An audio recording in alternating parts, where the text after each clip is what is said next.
G'day everyone, it's Turbo Tristan. Welcome back to the channel. Today we're going to be going over a couple of issues, troubleshooting, some mods, just bits and pieces, some completions. We've ticked some things off the list of our ED Civic with a K20 Type R running gear from an FN2. We're going to get into some other issues that we had during the build, share those with you, and also show you what we're doing for the ECU, the wiring, electric AC, so electric air conditioning. That is all up and running and is absolutely amazing. You're going to be so blown away with how good this works and how efficient it is. We've beaten a couple of issues, but we do still have one issue that is a major issue. We're on the home stretch. We've got less than 1% to do. And I got to tell you, it's absolutely killing my life. As most of you guys know, the ED Civic Type R swapped build that we've been doing a full resto mod on was stolen, but thankfully, thanks to you guys, in particular Jimmy Fook, mate, we got the car back in record time. Power of social media and YouTube, we got the car back in 6 minutes after I posted it. I had a phone call from one of my friends and followers, Jimmy, and we found the car not too far away. There's quite a bit that we're going to do to the car today. We've got to do a full check over. And now that the car runs and we're doing some testing, we've got to test everything. It's not just like you see on YouTube. You first start, turn it on, upload a map and just start ripping around the streets. We've got to test all the circuitry, all the fuel system, all the clutch lines, brake lines, everything we've changed. We've changed everything on this car. So that's what we're going to be doing in this video. I've already identified a couple of issues. One of those issues is the clutch pedal bracket that I bought isn't as good as the one that I made last time on the last ED Civic that I converted on the channel. So I'm going to probably have to redo that, which is an absolute pain because being my size, getting under a dash is my least favorite thing. And it doesn't matter really what size you are, actually, getting under dashes absolutely sucks. We've got all of this stuff all over the car, which is the fingerprinting dust that the cops went over the car with. Surprisingly, we got the car back with very little damage. On the rear bar, which you would see, I'll insert a clip, they shunted the car out the driveway because they couldn't drive a manual, the absolute fools. So we've got a very slight bow there, which I think we can bend out.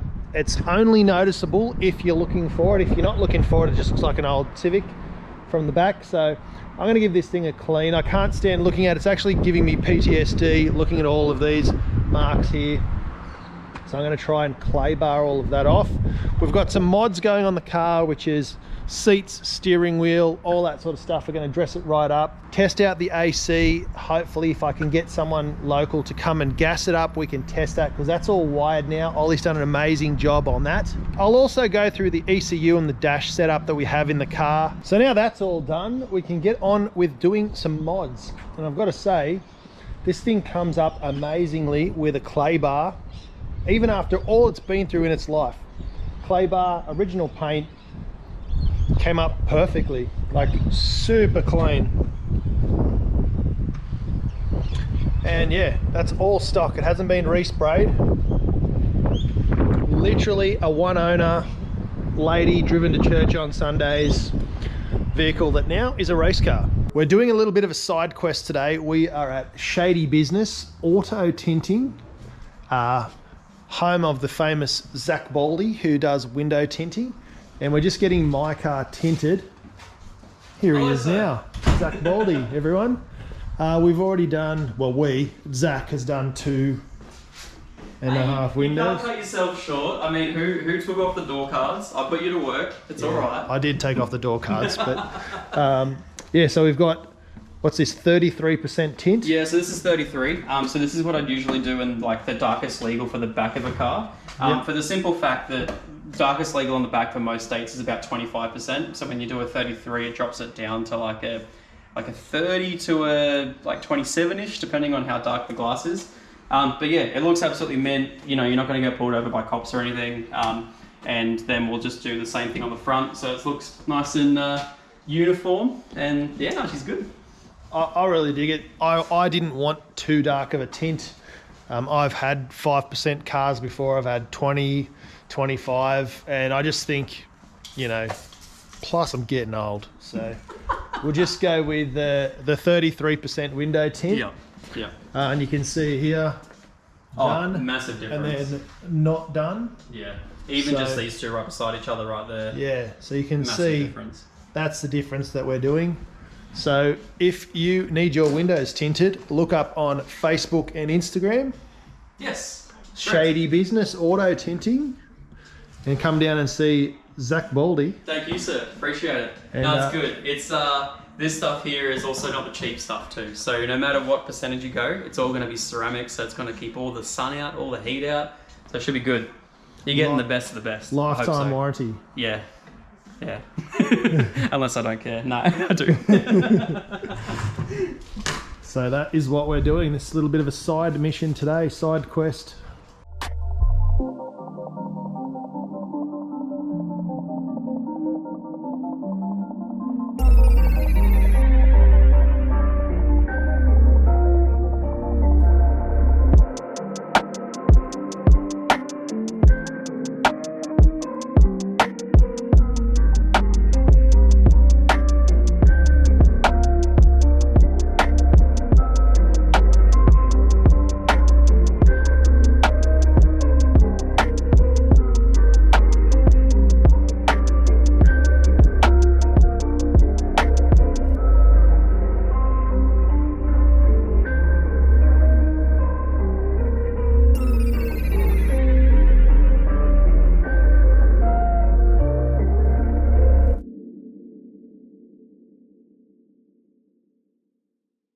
We have all the windows tinted, nice and sensibly too, I might add.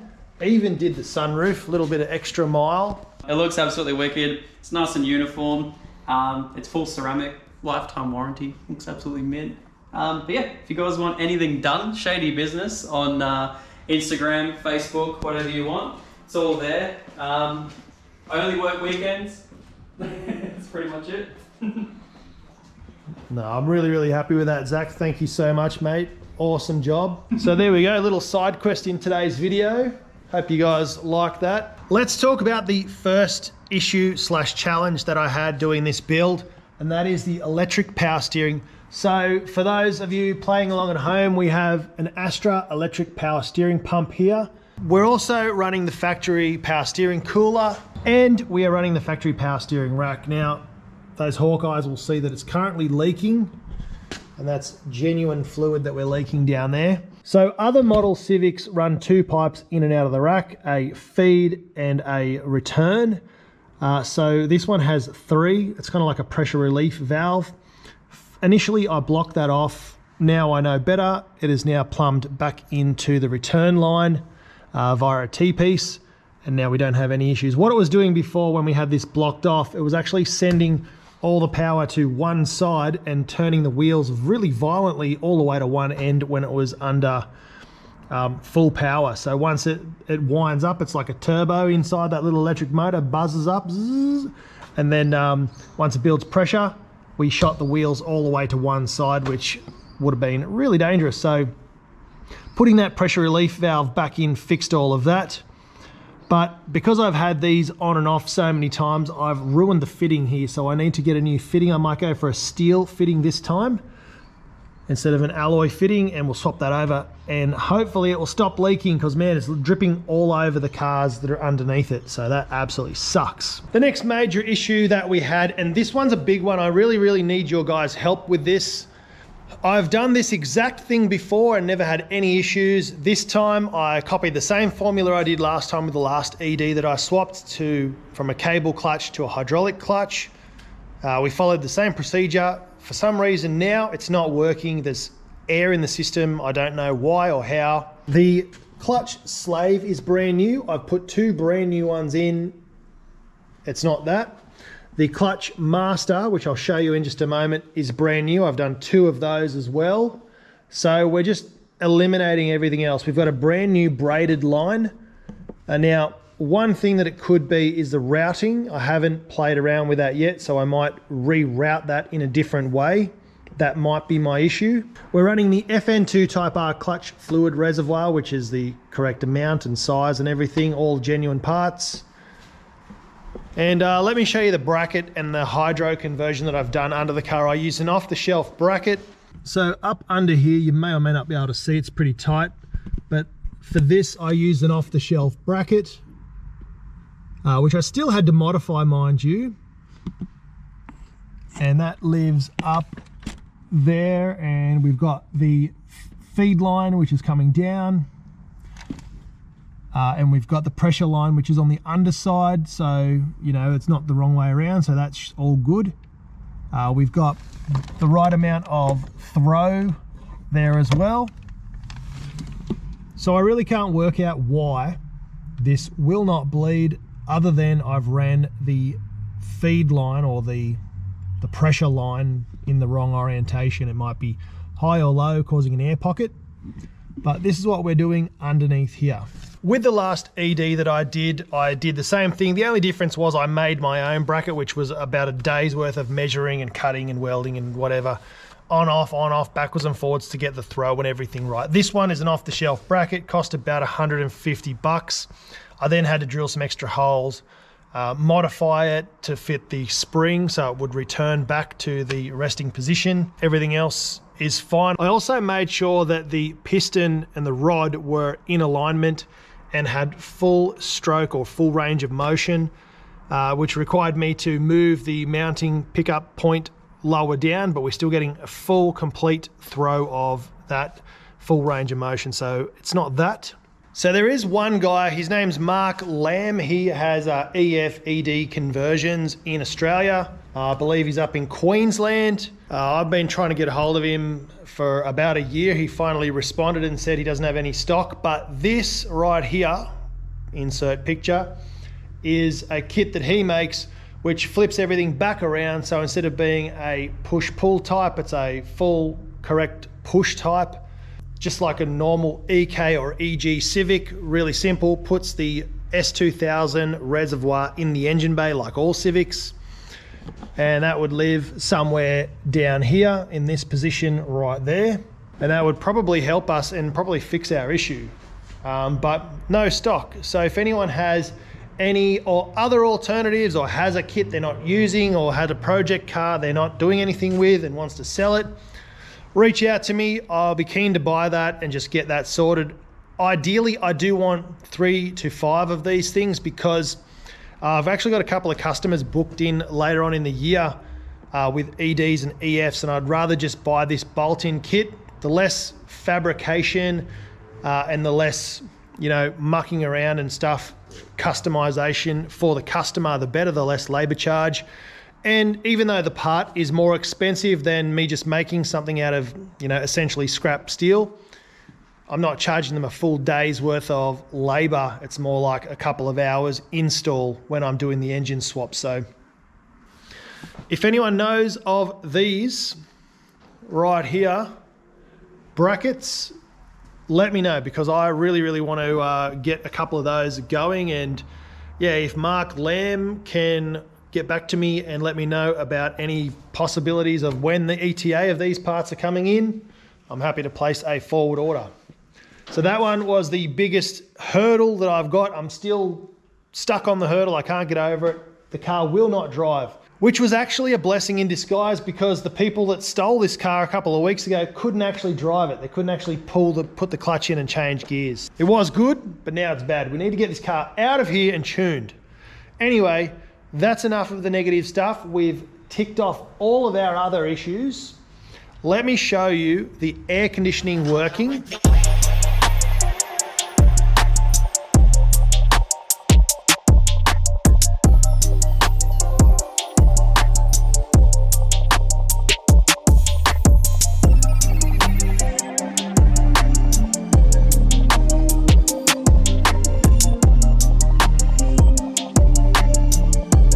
So we've just run the AC for the very first time, and the temps in the dash, we've got to get this configured a little bit better, but it's -1 degree, so super duper cold.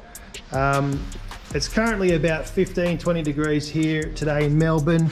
And as you can see here, there's all condensation on all the pipes. So these are the refrigerant side, and then the pressure side there. And down here on the actual pump, this was all condensation as well. Engine got up to temp, just idling. We had the push fan and we had the pull fan, keeping everything at a nice 88, 89 degrees. One small hiccup is forgot to tighten the terminals here, and it actually melted that side of the relay, this giant relay, so I'm gonna have to go get a new one of those to swap it out. But inside the cabin, super duper chilly and freezing cold. So that is a win for the T7 electric AC kit. So super, super awesome. Can't wait to do more of these, more installs, resto mods, retrofits. Now that we know how to do it, super, super easy. So yeah, we'll finish off what we've got to do and neaten it up and pack it all up and put the bumper on for the last time. And I'll show you just how cold that is. I've got a temperature reader. I'll just fire the car up. Really simple, and runs, and at idle, super duper quiet. And what we're going to do is take this heat gun and we're going to turn on the AC and we're going to see what temperature it comes out. So Ollie, my wiring guy, has made this work just as per normal with the original fan controls. We've got the 1, 2, 3, 4, and then we have the AC button. You can hear the revs drop a little bit because of the power draw. But because it's electronic, it's dropping rapidly. It's cranking now.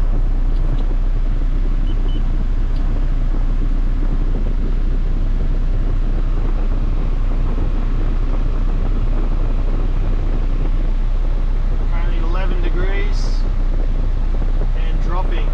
All right, so we'll just let that do its thing for about 2 minutes, as you would normal air conditioning in a car. Now these are actually a 3-speed unit. We did have it on the 3rd setting, which is the highest it will go, and it went to -20 degrees. So we've turned it down. We're currently on the lowest setting that this aircon will pump out at, and we got it down to between 0 and 5 degrees, I think it goes to, which is exactly what you want. We can turn that up and make it super ice cold and turn this thing into a fridge, but yeah, that's just a bit uncomfortable. Let's see what it is at now.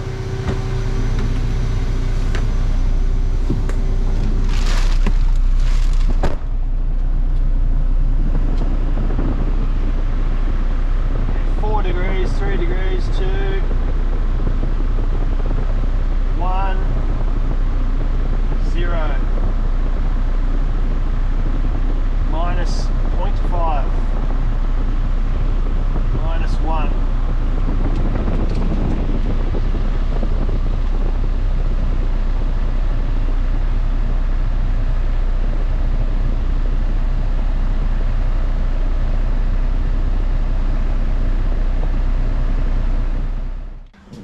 Now, we definitely didn't need to do that test so, you know, full blast, but as you can see, it got down to just under -5 in only about 2 minutes.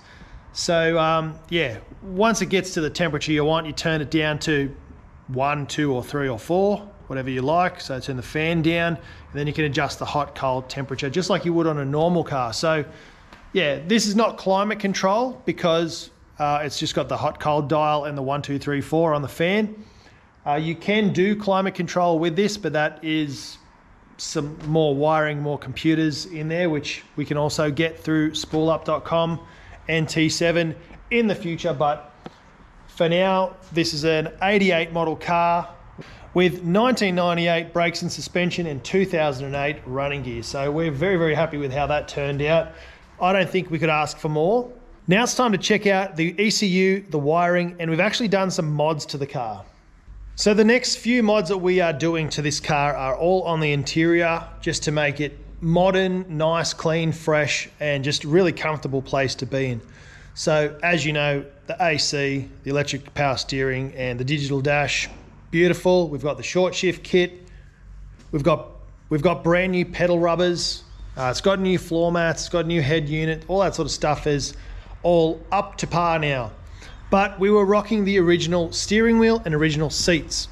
Now let's jump back to a couple of weeks ago when I began to fit some seats, and I'll show you what we've actually done now.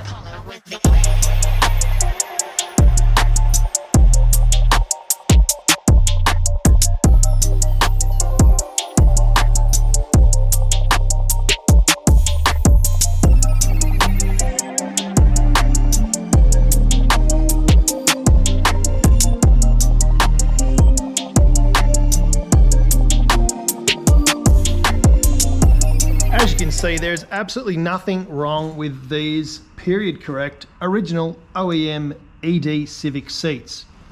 The material is actually really clean. There's no rips or stains on either of them. We're almost through the material there, and a little bit of sun damage on the top there where the seat belt comes over. Otherwise, these seats are absolutely freaking mint. But so are these seats. These are period correct, genuine Recaro bucket seats. And I think you'll agree, these are the ultimate seat for an ED/EF Civic CRX. They aren't any bigger than the factory seats. They've got perfect side bolstering, all the adjusters there, down the bottom, genuine Recaros on Bride rails with the Bride certificate of authenticity, direct from Japan. We do have a steering wheel and some other bits and pieces to go in the interior. So once that's all buttoned up, I'll give you some sexy glamour shots of the seats installed. But for now, I'm going to get them in the car so that they're out of the dirty workshop, because having something this pristine on my garage floor, if it doesn't get in the car, it's not going to stay like that for very long. So what you would have just seen is a pair of absolutely gorgeous Recaro leather and cloth trim seats that are period correct and looked amazing. We haven't actually stuck with that because there was an issue with the seat rails from Bride or Bride, however you want to say it. Kevin, the owner, actually ordered the wrong ones. It happens.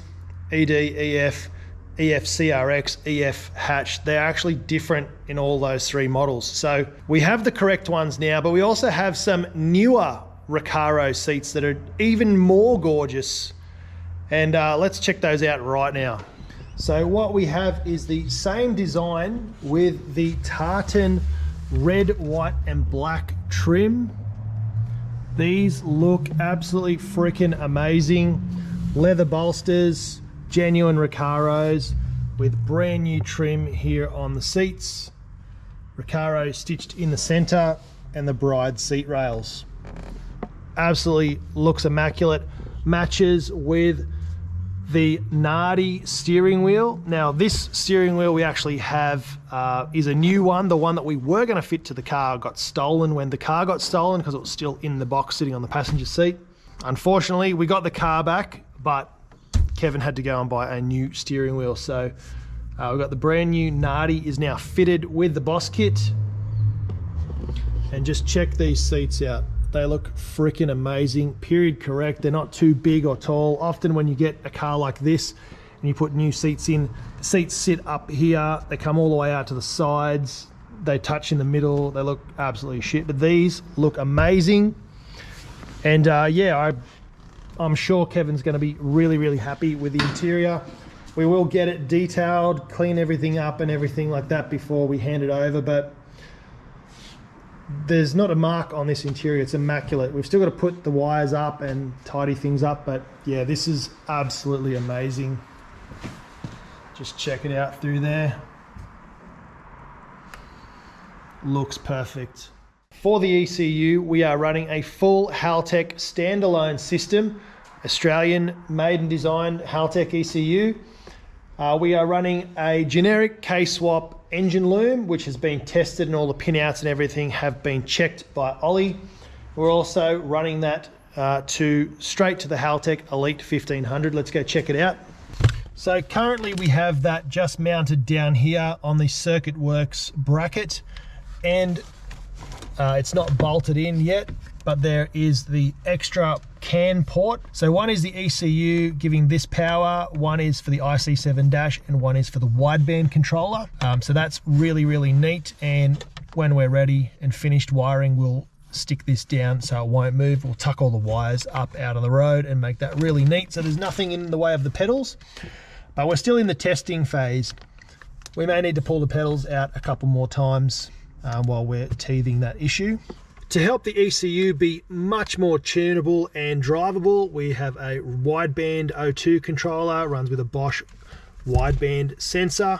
That tells the ECU the air-fuel ratio mixture live all the time, so it helps to tune the car and make it run perfectly. And lastly, with the car, we are running an IC7 dash from Haltech. I've already configured it, and I've put the little port, the access port down here, which I think is a really neat touch. And we've got the wideband, the TPS, so throttle position, the ignition angle. This is the fuel level. We haven't calibrated that yet. Battery power, oil pressure, air temperature, intake air, and also the coolant temp. So we've got everything we need here. Also the revs up to 9k, we'll probably stop at around 8ish. Speed, gear position, and digital RPM. Beauty of this dash is we've got a couple of different configurations we can run. And just cycle through all of those. I've deleted most of them. There's about 8 or 9 screens you can go through, but we've just kept it nice and simple for Kevin, the owner. And the reason why we went for the Haltech IC7 dash, not only does it look super duper cool and an awesome resto mod with built-in shift lights and all that sort of stuff, plus data logging, etc, etc. The original dash was a cable dash, so there was a speedo cable in the back and also like an RPM cable in the back, so those things would not work with the FN2 Type R engine. So we've done away with them, and we're running just the IC7, which goes straight to the Haltech. It reads everything live. It's super fast, it's not laggy, it turns straight on with the key. You don't have to wait 3 weeks for it to boot up. So that was a no-brainer for us. Just an absolute perfect combination for this build. And Mako Motorsports make a bolt-in, perfectly fitted surround, so it bolts straight in. We've hooked up the indicators and the headlights and all that sort of stuff with the dash, so when they work, it works. Same with the temp gauge, oil pressure gauge, and also the fuel gauge. And when I say we, I mean Ollie, the electrician, because let's be real, I can't do any of that stuff. So as you've just seen, we have done a little side quest and stepped away from the video content on the ED because we went and got the windows tinted on the CL9 Project Maga, making Accords great again. This thing is looking so good now. From a distance, it's still a good 10-12 footer because of the dents and scratches. But yeah, just gave it a wash. The window tint sets it off. That's going to be pretty much it for this video. The next video is going to be back on this guy here, which is the K-swapped EG. As soon as we get some parts come in for the suspension to fix up all the suspension bushes in the front, because they are all clapped, we're going to fix that. My side of things are done, so you're going to see that in the next video, and we'll be doing all the wiring, getting all that running and ready to go, and it should start up hopefully in the next video, sit fresh on the suspension and be ready to go driving, tuning, cruising, all that sort of stuff. So really nice, quick, easy one. So that is going to be it for this video. So Mark Lamb actually got back to me about the ED. He's just out of stock at the moment on the clutch kits, so I do need to get at least 3 of them. One for this car, one for the CRX, and one for a customer's car coming up. So if anyone has anything, let me know. Really, really keen to get that sorted. But in the meantime, don't forget to spool up, bring the boost. We'll see you in the next video. Cheers.